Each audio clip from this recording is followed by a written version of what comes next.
बहुत स्वागत है आपका। आप देख रहे हैं सबसे बड़ा अखाड़ा। मैं हूं आपके साथ शिल्पा तोमर। आज बात होगी जनता से जुड़े सबसे बड़े मुद्दे की, यानी कि महंगाई की मार की, जिसका आपसे है सीधा सरोकार। आम आदमी को एक तरफ बाजार में महंगाई डायन खाए जाते हैं, तो दूसरी तरफ सड़कों पर आंदोलन के चलते जाम ही जाम है। पहले महामारी ने मारा और अब किसान और सरकार की इस जंग में आम लोगों के सिर पर तलवार। कैसे झेलेंगे दोहरी मार? किसान आंदोलन से फल सब्जियों के दाम बढ़ रहे, देश को रोजाना 3500 करोड़ का नुकसान हो रहा। क्या जितना लंबा आंदोलन उतना ज्यादा नुकसान? किसे माने जिम्मेदार? आज करेंगे इसी मुद्दे पर चर्चा। ऐसे में पहले कोरोना की मार और फिर किसानों का प्रदर्शन, देश की अर्थव्यवस्था को लगातार नुकसान हो रहा है। हमारे ऐसे में कुछ सवाल खड़े हो रहे हैं और उनमें पहला सवाल यह है कि कमर तोड़ महंगाई से आखिर कब मिलेगी आम आदमी को निजात? जनता कैसे झेले ये दोहरी मार? अचानक बढ़ी महंगाई के लिए आखिरकार कौन जिम्मेदार और कैसे चलेगी रसोई, कैसे चलेगा बाजार अगर हालात इसी तरह से बरकरार रहे? इसके अलावा एक और महत्वपूर्ण सवाल वो ये कि महंगाई से निपटने की योजना आखिर कब होगी तैयार, क्योंकि हर आम आदमी को बस अब इसी का इंतजार कि कैसे आंदोलन को खत्म करवाया जाए, कैसे चीजें नॉर्मलाइज होते हुए वापस से ट्रैक पर आ सके। और इसी मुद्दे पर आज करेंगे चर्चा। हमारे साथ एक पूरा खास पैनल इस समय मौजूद है, उनका तारुफ आपसे करवा देती हूं। कांग्रेस प्रवक्ता अनुमा आचार्य जी हमारे साथ जुड़ी हुई हैं, विनीत शुक्ला बीजेपी प्रवक्ता हमारे साथ जुड़े हुए हैं, सपा प्रवक्ता मनोज पांडे हमारे साथ मौजूद हैं और अर्थशास्त्री अभिषेक राजा राम भी हमारे साथ बने हुए हैं। आप सभी का बहुत बहुत स्वागत करती हूं। आप लोगों ने समय निकाला, बहुत बहुत शुक्रिया आप सभी का। अभिषेक राजा राम, अर्थशास्त्री के तौर पर सबसे पहले मैं आपसे यह समझना चाहूंगी कि पहले महामारी की मार और अब किसान आंदोलन की वजह से जिस तरीके से अर्थव्यवस्था को लगातार नुकसान होता जा रहा है, झटके पर झटका लगता जा रहा है, पिछले 21 दिनों में 75,000 करोड़ का नुकसान अब तक हो चुका है। ऐसे में आपका आंकलन क्या कहता है? हमारे देश की अर्थव्यवस्था ये किस तरफ जाती हुई और ये लड़खड़ाती अर्थव्यवस्था को कैसे थमा जा सकता है, कैसे थामा जा सकता है, इसे कैसे रोका जा सकता है?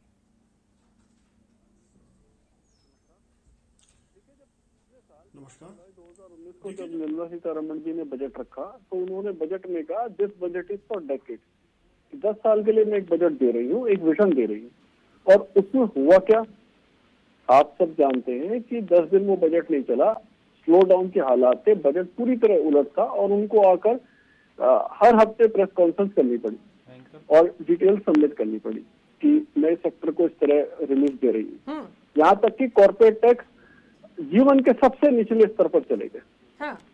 उसके बाद जब 1 फरवरी 2020 को जब बजट दिया तो किसानों के लिए ट्रेन, हवाई जहाज, सोलर पैनल सब कुछ बोला गया, लेकिन जो स्लो डाउन से बाहर निकालने की बात थी वो कहीं नहीं हुई। इसी का कारण ये था कि अगर कोरोना नहीं दिया था तो हाँ। हमारी जो जनवरी से मार्च की ग्रोथ थी वो 3.5% थी, जो कि आगे अगर कोरोना नहीं आता तो अभी और कम हो चुकी होती। हालांकि ये -23.9 या -7.5 तो नहीं होती है, लेकिन बहुत कम होती। यहाँ से जो सुधार की कोशिश आत्मनिर्भर भारत पैकेज के थ्रू करी गई है उसका असर तो दिखने लगा है। थोड़ी सी कोशिश तो हुई है, लेकिन जो बच्चा दौड़ सकता था वो सिर्फ अभी चल रहा है। तो भारत की अर्थव्यवस्था पटरी पर दौड़े, ये सबकी कोशिश है, लेकिन हर बार दिल्ली सफर करती है। आप देखिए पहले सीए एनआरसी के चक्कर में एक जाम लगा रहा, जिससे कि रोजमर्रा डेली लोगों को दिक्कत हुई और बहुत समय तक दिल्ली पूरी तरह फंसी रही। उसके बाद कोरोना आ गया, उस बीच में वो सब हटा दिए गए और अब दिल्ली को फिर से एक बंद कर दिया गया। इसमें सरकार की गलती ये है कि सरकार जो भी लोग विरोध करते हैं या प्रदर्शन पर बैठते हैं उनसे बातचीत नहीं करती। हाँ। इसका खामियाजा दिल्ली के आम नागरिक को भुगतना पड़ता है। जहां तक महंगाई की बात है तो अगर आप लेटेस्ट देखें तो महंगाई खाने की चीजों में 10% से ऊपर है, लेकिन इस 10% से ऊपर में भी अगर आप देखें ये जो 11 तारीख की रिपोर्ट है, सरकारी रिपोर्ट है, एग्स के दाम 21% बढ़ चुके हैं, वेजिटेबल्स 27% बढ़ चुकी हैं, पल्सेस एंड प्रोडक्ट्स पल्सेस 18-19% तक बढ़ चुके हैं। और इसमें अगर आप मैन्युफैक्चरिंग देखें तो मैन्युफैक्चरिंग सिर्फ 87% है। तो यहाँ से सुधार की गुंजाइश बहुत ज्यादा है, लेकिन सरकार उदासीन है। ये मसले जितनी जल्दी हल हो जाए उतना अच्छा। और जहां तक सब्जी की बात है, सर्दियां आती है, सबको पता है कि सब्जियों के दाम कम हो जाते हैं और आप नई नई सब्जियां खाते हैं जो सीजन की होती भी है। लेकिन ये पहली बार है जहां हम जैसे नया आलू आता है तो नया आलू बहुत सस्ता होता है, जिसको हम हल्द्वानी आलू या पहाड़ी आलू भी बोलते हैं। लेकिन आज देखिए आप मार्केट में कितना महंगा हो गया। ऐसे में इसके पीछे आप क्या कारण मानते हैं सबसे बड़ा? सबसे बड़ा कारण सरकार की उदासीनता है, बातचीत नहीं करना चाहती आंदोलनकारियों से, चाहे वो सीए एनआरसी का मुद्दा हो, चाहे किसान आंदोलन हो, ठीक से बातचीत करें और मसले को सुलझाएं। सरकार के पास, अगर हम प्रधानमंत्री मोदी जी के राज में ये नहीं सोच सकते कि सबकी समस्याएं दूर होंगी, सबसे बैठकर बात कर सकते हैं, तो किस नेता के दौर में ये सोचा जाए कि विनीत शुक्ला जी, बहुत बड़ा सवाल, अगर पीएम नरेंद्र मोदी के दौर में किसानों को इस तरह से 21 दिनों तक खुले आसमान के नीचे बैठे रहने के लिए मजबूर होना पड़ेगा, आम जनता इस तरह से महंगाई की मार झेलने के लिए मजबूर होती नजर आएगी, तो आखिरकार फिर किस नेता के दौर में उम्मीद की जाए? आप लोगों के ऊपर सवाल खड़े हो रहे हैं कि आप लोगों के उदासीन रवैये की वजह से यह आंदोलन इतना लंबा खिंचता हुआ और इस आंदोलन का अब महंगाई के रूप में विपरीत असर आम जनता पर पड़ता हुआ। जवाब दें। देखिए शिल्पा जी, भारतीय जनता पार्टी की सरकार लगातार किसानों की समृद्धि के लिए, उनकी उन्नति के लिए लगातार काम कर रही है। आदरणीय प्रधानमंत्री जी की तमाम ऐसी महत्वाकांक्षी योजनाएं हैं, किसान सम्मान निधि हो या किसानों को उनका इंश्योरेंस का हो, फसल बीमा ऋण का जो योजना है वो जन जन तक पहुंचाने का काम उन किसानों तक पहुंचाया गया है। उनकी आय दुगनी करने के लिए, उनकी बेहतरी के लिए लगातार हमारी सरकार काम कर रही है। हमारी सरकार प्रतिबद्ध है। आदरणीय गृह मंत्री जी ने बैठक बुलाई किसान नेताओं की, और साथ साथ हमारे कृषि मंत्री जी लगातार लोगों से संवाद स्थापित कर रहे हैं। लेकिन मैं आपको बता दूं, किसान जो पंजाब के किसान हैं उसमें सिर्फ और सिर्फ अराजक लोग कुछ घुस गए हैं, जो तमाम ऐसे राजनीतिक दल हैं जो सिर्फ उनको भड़का करके, जैसे सीए एनआरसी को लेकर के देश में भ्रम पैदा किया कि लोगों की नागरिकता चली जाएगी। आज वही स्थिति किसानों के साथ है। क्या किसी की नागरिकता गई?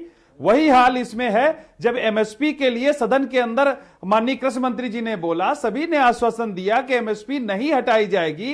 एमएसपी अगर हटाना होता, सरकार की मंशा आप देखिए, 2015 में क्या रेट था धान का, आज 1868 रुपया एमएसपी रखा गया है। तो हमारी मंशा ये जताती है कि हम किसानों की समृद्धि के लिए, किसानों की समृद्धि के लिए लगातार हम काम कर रहे हैं। लेकिन सिर्फ और सिर्फ इसमें बिचौलिए दलाल जो बीच में घुस करके माहौल खराब करना चाहते हैं देश का। किसान कभी नहीं चाहता, अन्नदाता कभी नहीं चाहता कि आम आदमी परेशान हो। विनीत जी, किसान आंदोलन का पेट्रोल और गैस महंगी होने से क्या संबंध है? क्या मानते हैं आप इसके पीछे? नहीं, पेट्रोल गैस आप देखिए, 10 साल की यूपीए सरकार में जो बढ़ोतरी हुई थी वो आप देखिए ना इस समय, और कोरोना जैसी महामारी के समय में जिस तरीके से आदरणीय प्रधानमंत्री जी ने जिस मैनेजमेंट के तरीके से देश को इस बचाया है, और बेहतर तरीके से कोरोना जैसी महामारी के समय में आज दुनिया जो है हिंदुस्तान को का जो है नाम लेकर के कहती है कि कोरोना की वजह से जो मार लोगों को झेलनी पड़ी वो तो झेलनी पड़ी। मैं ये कह रहा हूं कि बेहतर काम किए हैं, उसका जो एडवर्स इफेक्ट पड़ रहा है उसको लेकर आप लोगों से सवाल पूछे जा रहे हैं। देखिए शिल्पा जी, मैं कह रहा हूं कि बार बार किसानों से लगातार संवाद स्थापित किया जा रहा है और जल्द से जल्द इसका निर्णय निकलेगा। और मैं किसान भाइयों से भी हाथ जोड़कर ये मैं कहना चाहता हूं, किसान कभी नहीं चाहता, किसान कभी नहीं चाहेगा कि दिल्ली की आम जनता को राशन न मुहैया हो समय पर। किसान आकर डट गए, वहां पर आकर अड़ गए।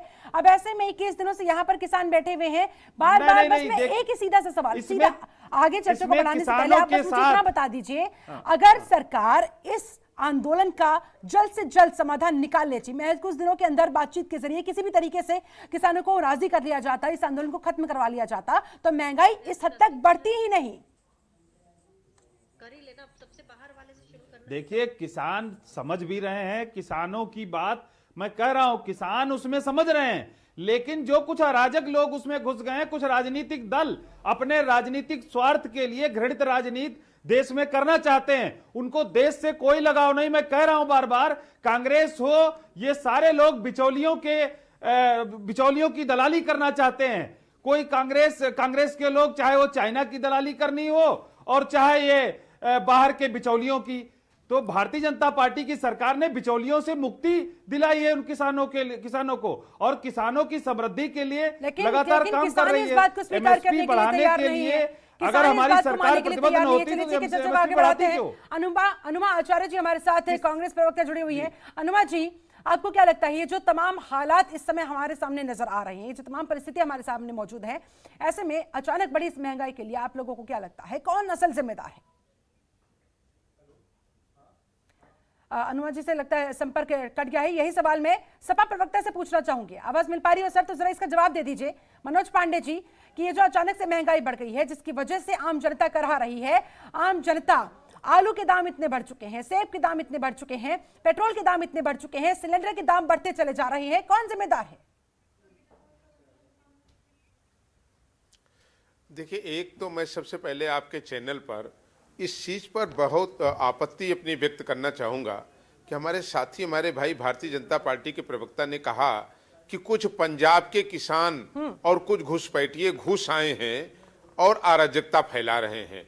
देखिए शिल्पा जी, मैं देश का वो अतीत और इतिहास उनको याद दिलाना चाहता हूँ कि भारत कृषि प्रधान देश है और 68.9% लोग वो कृषि पर आधारित हैं। ये वो देश है जिसने नारा लगाया जय जवान जय किसान।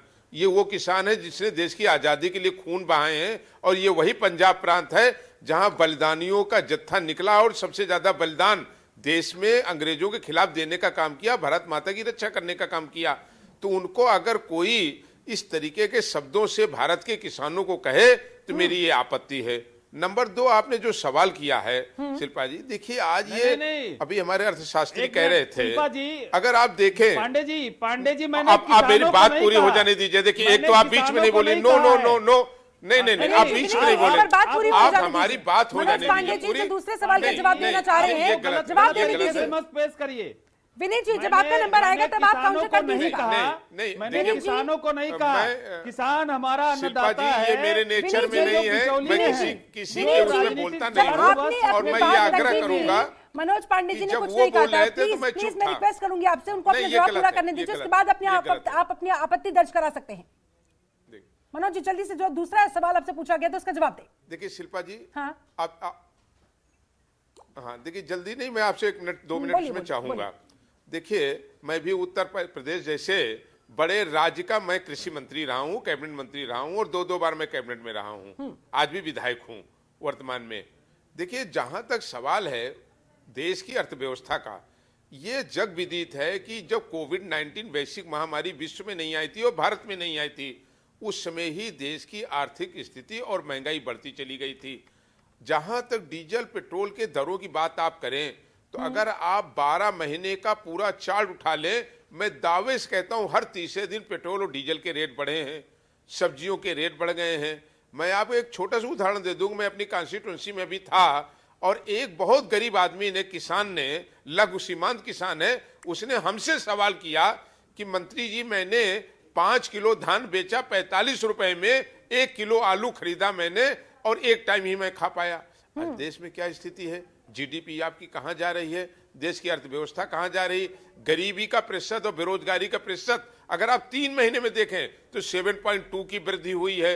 बेरोजगार नौजवान आत्महत्या कर रहे हैं, बुंदेलखंड में किसान ने आत्महत्या किया, शाहजहांपुर में किसान ने आत्महत्या किया। जिस तरीके से आज सुसाइड्स बढ़ रहे हैं, गरीबी बढ़ रही है, और अगर ये हमारी केंद्र की सरकार कहे कि हम किसानों से बात नहीं करेंगे या हम उनकी शर्तों को नहीं मानेंगे, अरे भाई मैं आपसे कहता हूं कि किसानों का के लिए आप कानून लाए, उनकी बेहतरी के लिए लाए। आपके इतने अच्छे कानून को अगर देश का किसान स्वीकार नहीं कर रहा है तो आप बदल दीजिए। इसमें जिद की कहां बात है, हठधर्मिता की कहां बात है। देश का 68% निवासी आज से लिया जाएगा, लेकिन उससे पहले मैं अनुमा आचार्य जी के पास जाना चाहूंगी। अनुमा जी, किसान और सरकार के बीच में ये जो जंग छिड़ी हुई है, इसमें आम आदमी पिसता जा रहा है। आम आदमी की क्या गलती है? आम आदमी को क्यों महंगाई की ये मार झेलनी पड़ रही है? कोरोना की वजह से तो वो झेल ही रहा था, अब इस आंदोलन की वजह से भी झेल रहा है। अनुमा जी, आवाज मिल पा रही है? लगता है संपर्क एक बार फिर से टूट गया है, दोबारा उनसे संपर्क साधने की कोशिश करेंगे, उनसे बातचीत को आगे बढ़ाने की कोशिश करेंगे। हाँ अर्थशास्त्री जी, ठीक है, राजाराम जी कुछ कहना चाह रहे हैं। राजाराम जी बताएं जल्दी से। बीजेपी के मित्र शुक्ला जी से ये कहना चाह रहा हूँ, हाँ? मैंने पेट्रोल की बात करी। हाँ? देखिए, जब जीएसटी आया था तब तक ये कहा गया था पेट्रोलियम मंत्री द्वारा कि पेट्रोल और डीजल को जीएसटी में कुछ समय में ले आएंगे। जब अलग से पूछा गया था तो बोले नहीं 6 महीने 9 महीने में ले आएंगे। हाँ। ये पेट्रोल डीजल को आज तक जीएसटी में क्यों नहीं लाए? अगर जीएसटी में ले आएंगे तो सबको पता चल जाएगा कि कितना टैक्स है। आज की डेट में तो ट्रांसपेरेंसी ही नहीं है ना। हाँ। अलग अलग स्टेट वाइज कलेक्शन हो रहा है और स्टेट्स का जीएसटी कंपनसेशन टाइम पर नहीं देते। तो स्टेट्स जो ये बार बार कह रहे हैं कि साहब इतना, मैं जो ये कैबिनेट मंत्री थे मनोज पांडे जी, इन्होंने बिल्कुल सही कहा कि पेट्रोल डीजल के दाम रेगुलरली बढ़ रहे हैं और इसका एक सबसे बड़ा नुकसान ये हो रहा है कि जो ट्रांसपोर्टेशन कॉस्ट बढ़ती है, अगर पेट्रोल डीजल के बढ़ गए तो सवाल रहा है, बीजेपी हमेशा से इससे कन्नी काटती नजर आई है कि आखिरकार पेट्रोल को जीएसटी के दायरे में क्यों नहीं लाया जा रहा है। आम जनता भी बीजेपी से कई बार ये सवाल पूछ चुकी है। इसका जवाब भी विनीत शुक्ला जी से लेंगे, लेकिन उनसे पहले अनुमा जी एक बार फिर से हमारे साथ जुड़ गई है। अनुमा जी, आम जनता करा रही है, आम जनता त्राहिमाम कर रही है, आखिरकार किसकी गलती है, कौन जिम्मेदार है? महंगाई की मार आम जनता क्यों झेलने के लिए मजबूर? शिल्पा, मैंने इस बहस का एक बहुत बड़ा हिस्सा मिस किया है, लेकिन फिर भी मैं ये कहूंगी कि जमहूरियत एक तर्ज हुकूमत है जिसमें बंदों को गिना करते हैं, तौला नहीं करते। और बीजेपी इस समय लोगों को तौल रही है। तौलना मतलब किलो के भाव से तौलना, उस तरह से लोगों की प्रॉब्लम्स ऐसा लगता है उन्हें दिखती नहीं है। जैसे हम उज्ज्वला योजना की बात करें, आपने देखा होगा कि बहुत धूम धड़ाके से उज्ज्वला योजना हुई, उसके प्रचार में 293 करोड़ रुपए चुनाव के पहले खर्च हुए। शायद बजट उसका इतना नहीं होगा। और जब उज्ज्वला योजना आई तो उस समय बहुत बहुत तेजी से लोगों के पास गैस आ गई, और उसके बाद क्या दोबारा वो गैस आ सकी? क्यों नहीं आ सकी?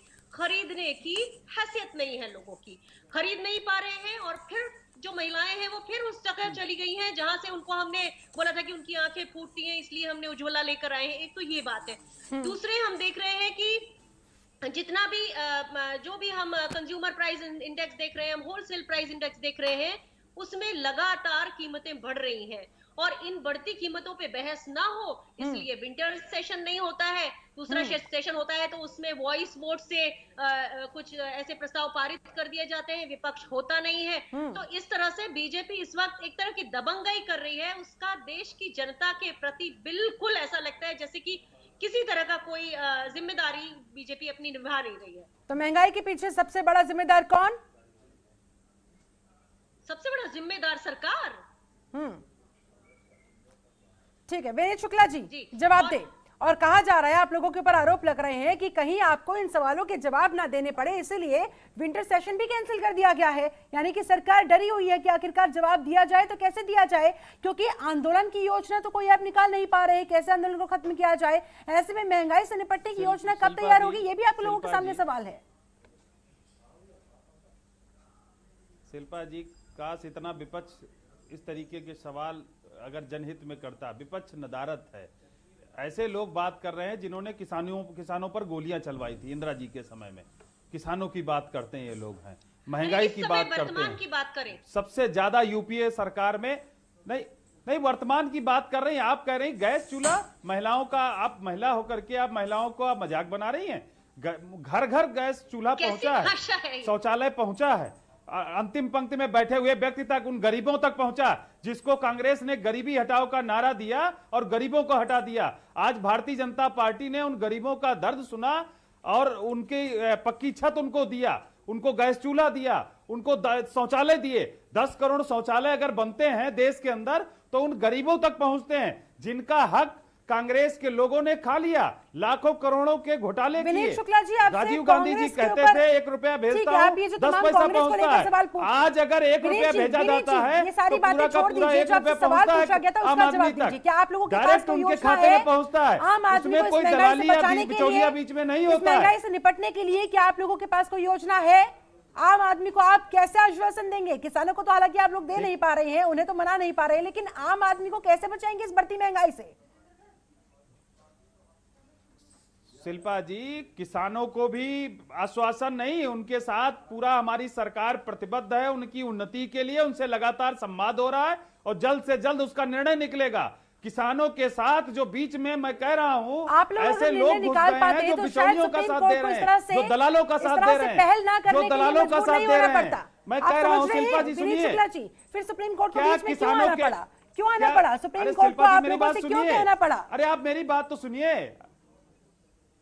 मैडम आप सवाल करती जाएंगी, आप बोल जवाब रहे नहीं हैं कि लेंगी, हम बात पे तो बात करे लगातार जा रहे आपके सवाल ही हैं, हम फिर कई सुन दौर रहे- की बैठकें कर चुके हैं, बहुत जल्द इसका कोई ना कोई समाधान निकल जाएगा, लेकिन ये समाधान ही नहीं निकल पा रहा। इस वजह मैंने से क्या सुप्रीम कहा कोर्ट को आपको? सामने आना पड़ा है। मैं कह रहा हूं किसानों हाँ। से, हाँ शिल्पा जी, बोलिए। किसानों से संवाद हो रहा है, लेकिन उसमें जो बिचौलिए और दलाल घुसे हुए हैं, क्या आपको लगता है किसानों की भाषा ये हो सकती है कि इंदिरा को मारा था मोदी को मारेंगे?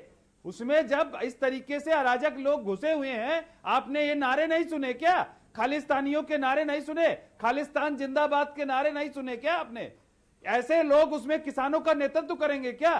किसानों से बात की जा सकती है। हम कह रहे हैं जय जवान जय किसान के तो क्या नारे आपको के लगता साथ है हम कि तमाम हैं। किसान जो भारतीय बॉर्डर्स जनता पर बैठे पार्टी की हुए हैं, वो सब सरकार, ये इसी भारतीय कैटेगरी के जनता किसान पार्टी हैं? की सरकार,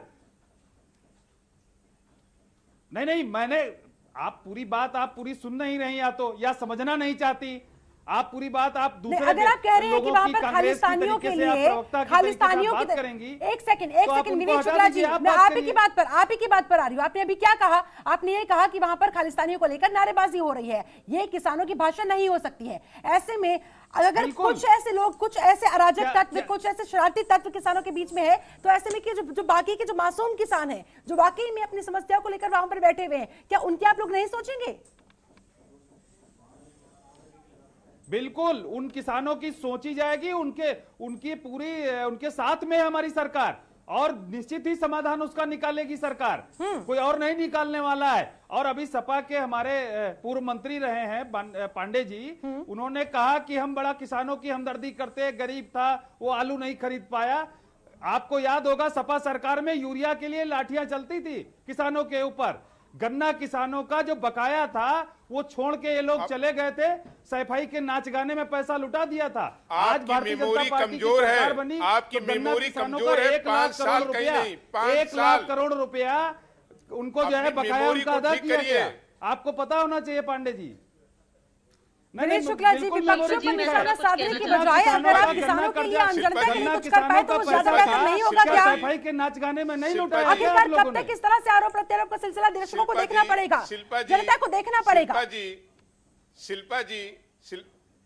शिल्पा जी बोलिए। शिल्पा जी, जनता, हमारे शिल्पा साथी जी ने जानती भारतीय है, जनता पार्टी के आदरणीय प्रवक्ता योगी ने आदित्यनाथ कहा जी है, के नेतृत्व में मैं- 1 लाख करोड़ मैं- रुपए का गन्ना किसानों का मैं- विनीत भुगतान जी, किया विनीत जी, गया। एक एक करके, एक एक करके भारतीय विनीत जी, जनता विनीत जी, पार्टी एक एक करके, दोनों में से क्या आप उन दोनों किसानों में तक से ऐसे नहीं में किसी की पहुंचा बात क्या? भी समझ नहीं आएगी। एक एक नहीं, करके ये सर। अच्छी बात नहीं है। मनोज जी ये बोलिए, अच्छी बात नहीं है। बोलिए मनोज जी। ये अच्छी बात। देखिए शिल्पा जी हमारे साथी जो भारतीय जनता पार्टी के प्रवक्ता के रूप में आए हैं, मैं ठीक है इनको धन्यवाद दूंगा कि इनको भारतीय जनता पार्टी के पक्ष में गलत सही सब बोलना चाहिए, और शायद इसीलिए ये आते हैं। लेकिन मैं इनको इनकी मेमोरी को मैं पीछे पलटना चाहता हूं, और मैं कहता हूं उस पर थोड़ा बल डालें। इन्होंने अभी कहा कि बिचौली आ गए हैं, यही बात तो मैं भी कहता हूं। आपने एनआरसी में कहा, आपने सीएए में कहा, आपने एक संगठन का पीएफआई का नाम लिया। हम आपसे सवाल करते हैं कि उस समय भी विपक्ष ने ये कहा था केंद्र और राज्य सरकारों से कि आप पीएफआई को बैन करिए, आपने नहीं किया। आज जब देश का किसान है, वो पंजाब का किसान नहीं है, देश का किसान आज सड़कों पर खड़ा है। पहले आपने उसे खालिस्तानी कहा, फिर आईएसआई का एजेंट कहा। अरे शर्म आनी चाहिए उस पार्टी और उस पार्टी के प्रवक्ता को जो भारत के किसानों को आतंकवादी कहे। और आपने कहा कि 12 से 17 तक उत्तर प्रदेश के किसानों को यूरिया के लिए लाठी खानी पड़ी।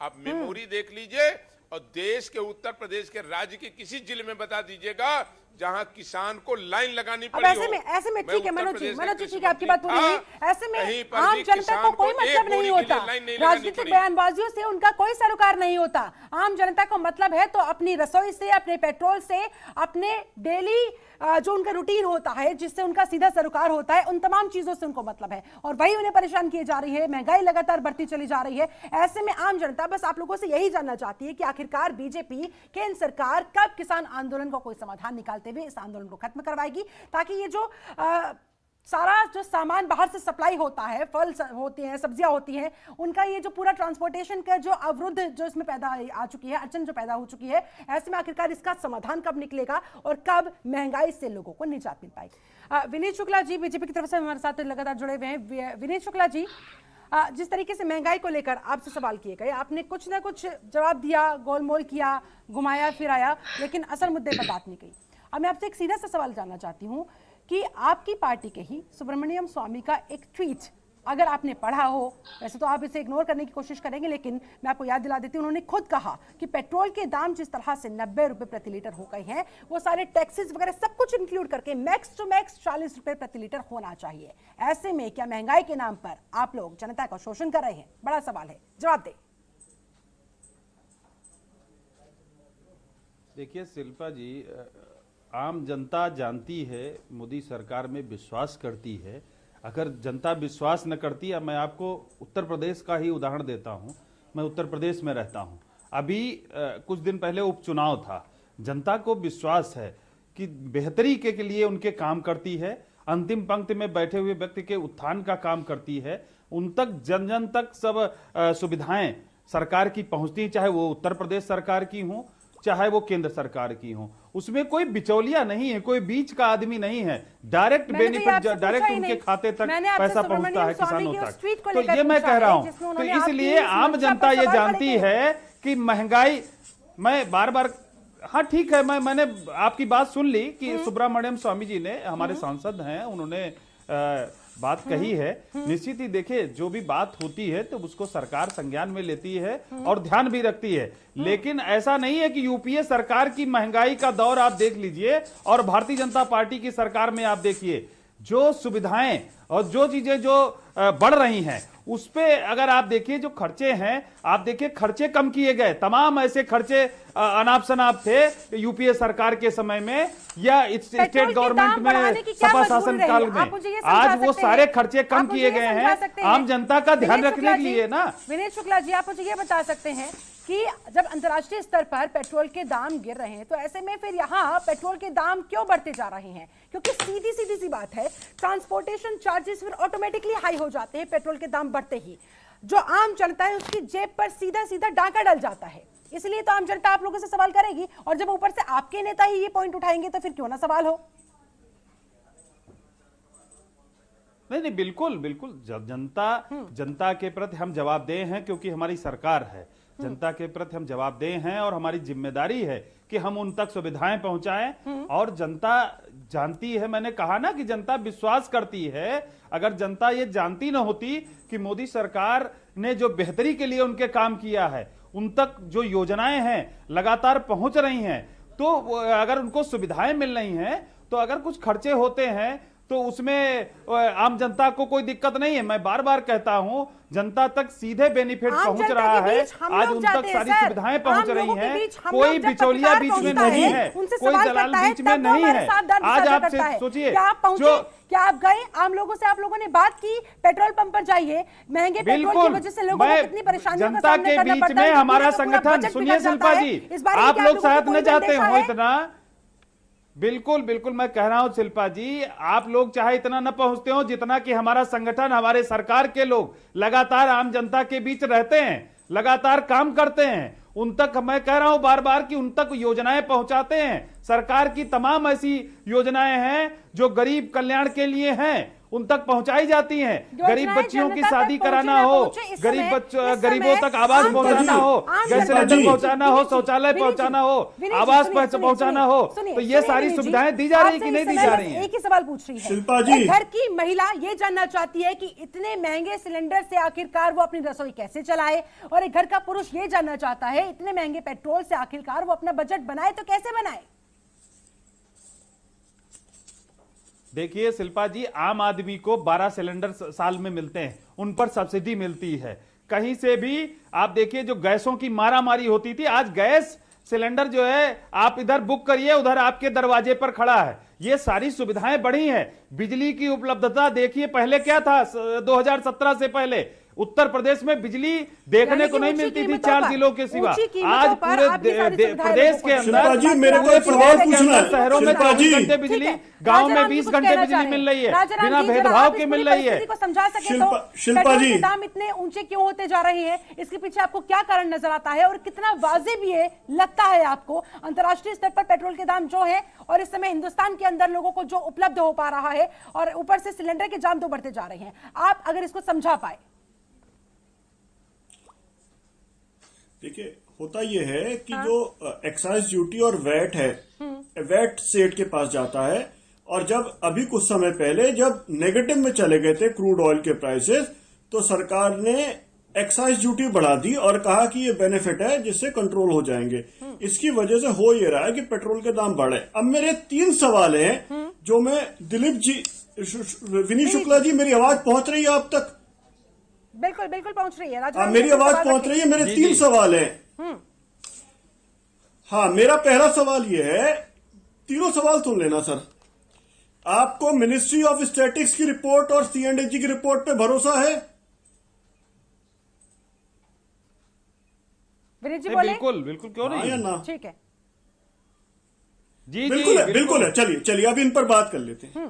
पहली चीज LPG जो सिलेंडर मिले हैं नवंबर के, उसकी सब्सिडी आज दिसंबर 16 तारीख तक नहीं आई। ये क्यों हुआ? दूसरा सवाल, आपने टॉयलेट का मसला उठाया। C&AG की जो अभी पिछले पार्लियामेंट सेशन में रिपोर्ट आई है, उसमें कहा कि टॉयलेट जो बनाए गए PSU द्वारा, जो PSU सेंट्रल की PSUs थी, उसमें 2500 करोड़ का घोटाला हुआ। कुछ ऐसे टॉयलेट जो कभी बने ही नहीं, वो डाल रखे थे खर्चे में। जहां तक उज्ज्वला योजना की बात है, 2 साल पुरानी जो C&AG की रिपोर्ट है, उसमें ये भी आया कहां था से आपको जानकारी मिल गई? सुनिए मेरी बात, सुनिए जबकि सुनिए सर, ये सर C&AG की रिपोर्ट पार्लियामेंट में टेबल हुई है। मैंने आपसे पहले पूछा कि आपको भरोसा है C&AG की रिपोर्ट पर या नहीं? यूपीए सरकार का घोटाले तो नहीं आप बता रहे हैं? सर, ये C&AG की रिपोर्ट है, पार्लियामेंट सरकार के घोटाले तो नहीं बता रहे हैं? सदन के टेबल पर पब्लिश हुई है। हमारी सरकार में 6 वर्ष की सरकार में 6 वर्ष की सरकार में बेदाग सरकार है। एक भी घोटाले की बात करना, एक भी घोटाले की बात करना, ये अपने आप में बहुत ही शर्मनाक है। आप क्या बात करते अभी हैं? मुझे बोलने दीजिए, मेरा तीसरा सवाल बाकी है। माननीय मोदी आप रुकिए। जी, आप यूपीए सरकार के मेरा घोटालों की तीसरा बात सवाल करते बाकी हैं। है। विनीत जी, इन आंकड़ों के नहीं आधार पर नहीं पहले नहीं, सवाल आप लेते हैं। यूपीए सरकार के घोटालों की बात करते हैं क्या? अनुमा जी शिल्पा जी, हाँ, मेरा तीसरा सवाल सुन लीजिए। मैंने सवाल सुन लिया। मेरा तीसरा सवाल जिसके तीसरा सवाल का जवाब भरा हो कि शिल्पा जी, हमारी सरकार की बोलिए, बोलिए, उपलब्धियों अनुमा को जी, आवाज आ रही है आपकी, आप बोलिए। हमारी सरकार की शिल्पा जी, मैं ये कह रही हूँ कि भारतीय जनता पार्टी को जिस आप समय हमारी सरकार मिली सरकार थी, की अगर जो आप देखेंगे उपलब्धियां कि हैं, यूपीए का जो उनको आप समय था, निगेटिव तो बताना चाहते हैं 2004 क्या? से लेके और 2014 तक लगातार अंतरराष्ट्रीय मार्केट में क्रूड ऑयल की प्राइस बढ़ रही थी। मेरे पास जो डेटा है, और मैं उस समय फौज में थी, तो मुझे मालूम है 2005 में मुझे कॉन्ट्रैक्ट साइन करवाने के लिए कितनी मुश्किल हो रही थी, जब हम ट्रांसपोर्टेशन का कॉन्ट्रैक्ट नहीं साइन करा पा रहे थे।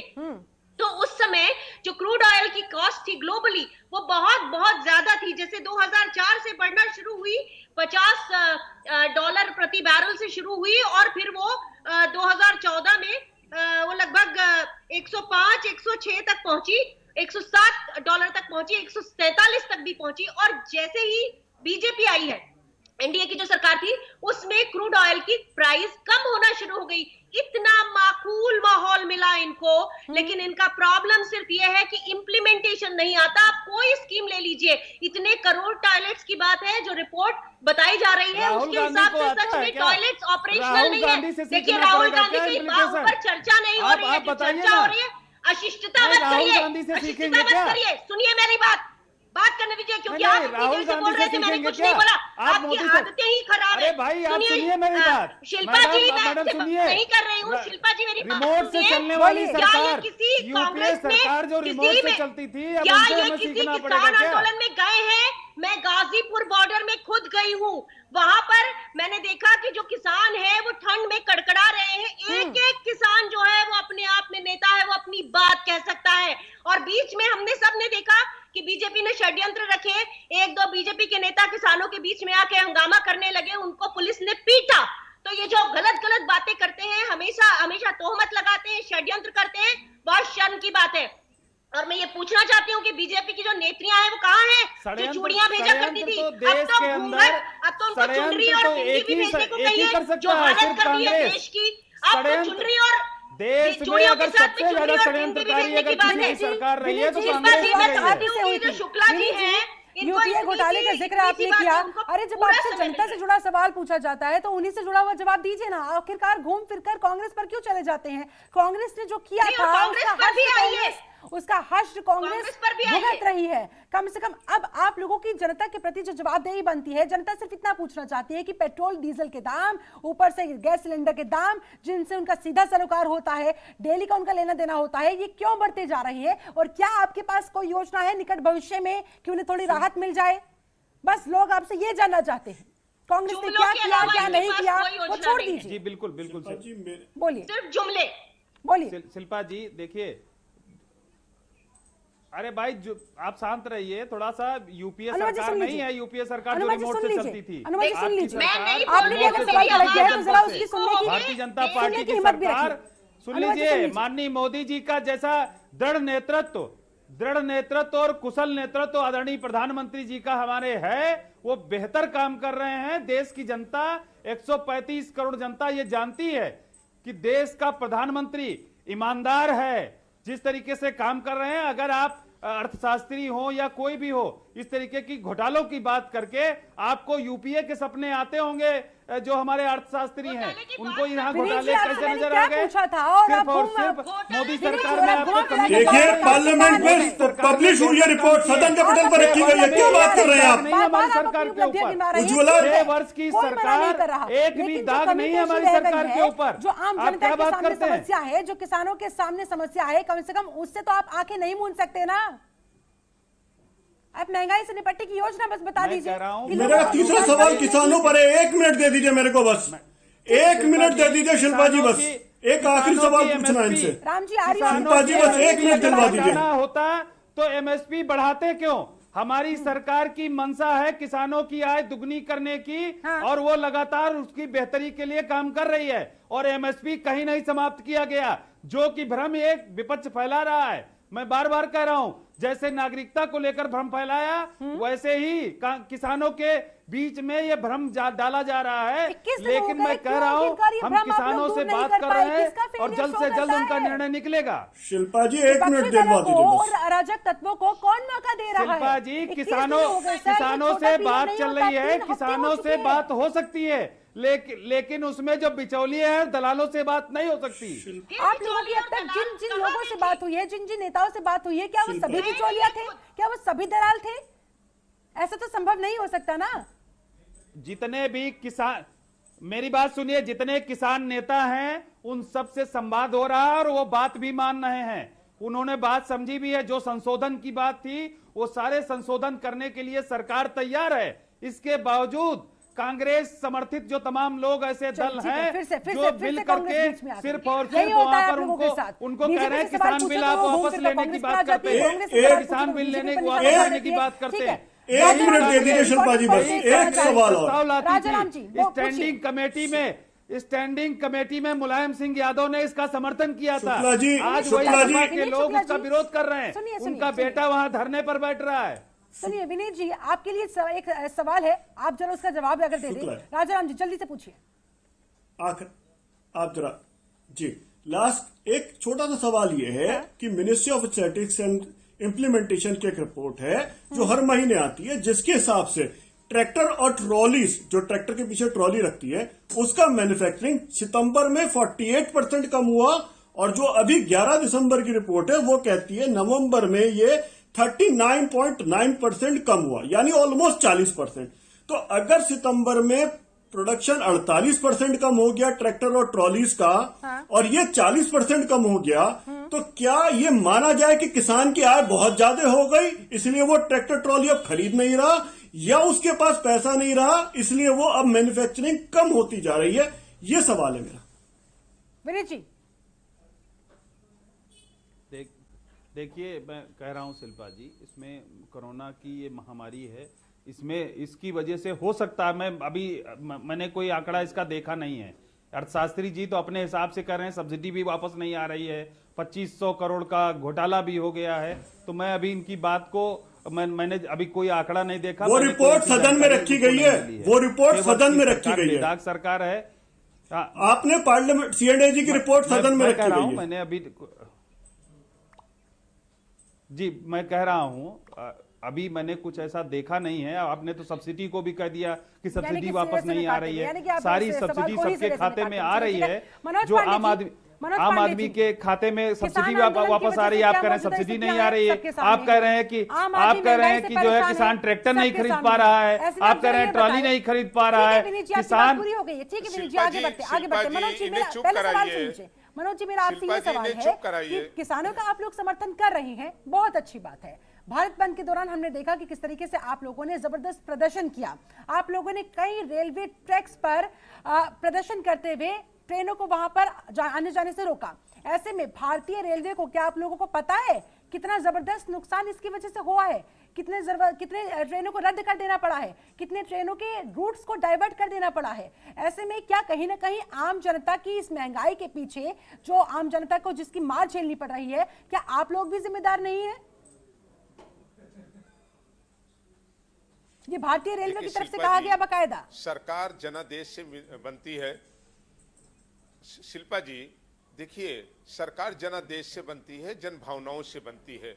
सरकार कोई कारपोरेट नहीं है, कोई दुकान नहीं है जो केवल इसलिए बनी है कि उसे आय कमाना है और इनकम ऑफ सोर्सेज बढ़ाना है। सरकार जनता की समस्याओं को लेकर आगे लड़ाई लड़ती है। और ये डेमोक्रेसी में आज नहीं, गांधी जी ने जन आंदोलन किया था, डॉक्टर लोहिया ने किया, जयप्रकाश नारायण ने किया, राजनारायण जी ने किया, चौधरी टिकैत ने किया, और लगातार जनादेश जिनको मिलता है उनके ही ऊपर सवाल उठते हैं। एक बड़ी आश्चर्यजनक बात ये देखने को आ रही है, देखिए जिसकी सरकार होती है वो क्वेश्चन नहीं करता, वो जवाब देता है। हमें बड़ा दुख हो रहा है और बड़ा आश्चर्य भी हो रहा है। कभी यूपीए पर लगाते हैं आरोप, कभी अन्य रीजनल पार्टी या समाजवादी पार्टी पर लगाते हैं। अरे भाई, हमने खराब काम किया था इसीलिए हमको जनादेश नहीं मिला, इसीलिए कांग्रेस हट गई। आपको जनता ने सर आंखों पर बैठाया है, ये जिम्मेदारी आपकी है। जब पूरे वर्ल्ड में, पूरे संसार में अंतर्राष्ट्रीय मार्केट में कच्चे तेल के रेट घटे हैं और उसमें भारी गिरावट आई है। आज आप जब इतनी गिरावट के बाद विनीत शुक्ला जी, आप लोगों के सामने ऐसी क्या मजबूरी थी कि आपको फिर भी दाम बढ़ाने पड़े? सवाल तो उठेगा, बिल्कुल बिल्कुल, जाहिर तौर पर। और सिर्फ राजनीतिक दल ही नहीं, आम जनता भी आप लोगों से यही सवाल पूछ रही है।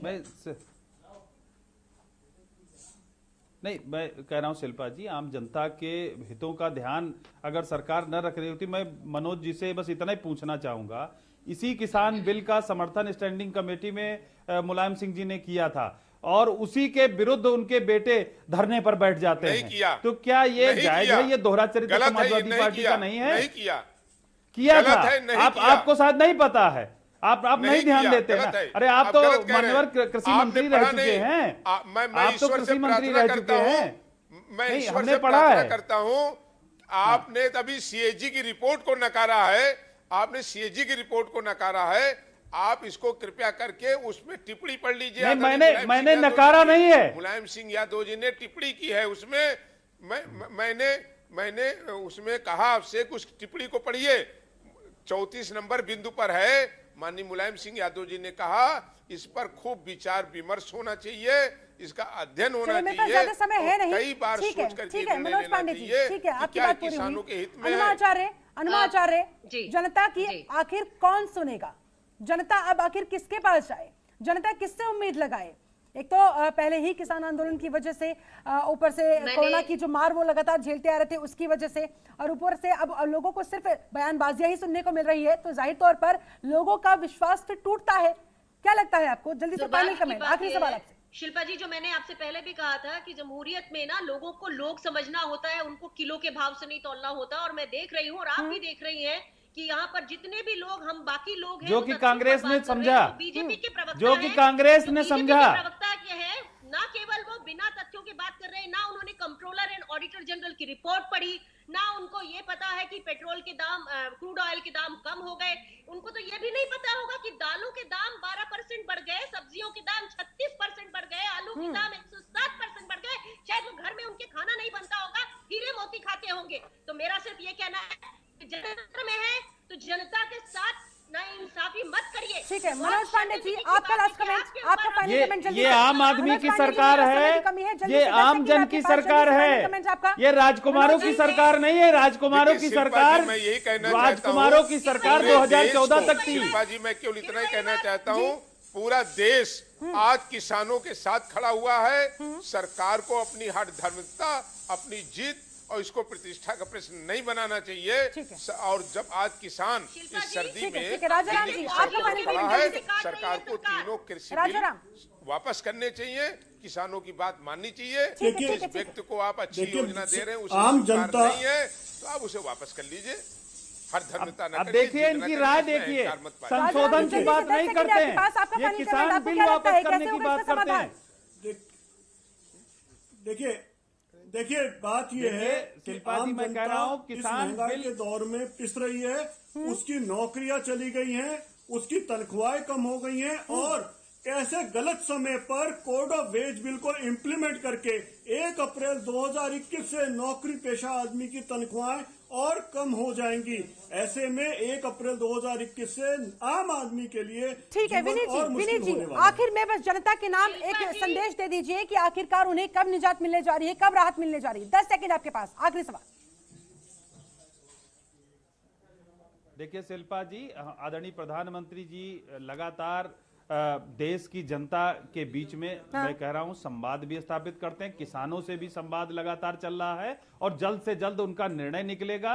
किसानों के हित में हमारी सरकार काम कर रही है और आगे भी करेगी। एमएसपी का भ्रम किसान ना पालें। मैं बार बार कहता हूं, किसानों के हितों के लिए, बेहतरी के लिए हमारी सरकार प्रतिबद्ध है और काम करेगी। आम जनता के लिए भी काम कर रही है और ये सूट-बूट की सरकार जो राजकुमारों की सरकार कांग्रेस की थी, वो भाजपा की सरकार नहीं है। बात होगी। आप सभी मेहमानों का हमारे साथ जुड़ने के लिए बहुत बहुत शुक्रिया। आप लोगों ने समय निकाला, इस चर्चा में आप लोग शामिल हुए, बहुत बहुत धन्यवाद। तो वाकई में कोरोना मार से तो लोग परेशान थे ही, अब महंगाई की इस दोहरी मार से भी लोग त्राहिमाम कर रहे हैं। बहुत बड़ा सवाल है कि आखिरकार सरकार इस आंदोलन का अब क्या करेगी, कैसे इसे खत्म करेगी, कैसे किसानों को मनाएगी, कैसे किसानों को मनाकर उनके घरों को लौटाएगी, ताकि कम से कम ये जो लड़खड़ाती अर्थव्यवस्था है उसे अब तो संभाला जा सके और ज्यादा इसे गिरने से बचाया जा सके। सरकार के पास महंगाई से निपटने के लिए, इस आंदोलन से निपटने के लिए क्या कुछ योजना होगी, ये भी देखने वाली बात होगी। चलिए इसके साथ इस खास चर्चा में मेरे साथ जुड़ने के लिए बहुत बहुत शुक्रिया। नमस्कार। खबरों के निष्पक्ष विश्लेषण के लिए सब्सक्राइब करें Jantantra TV and press the bell icon. Never miss any update.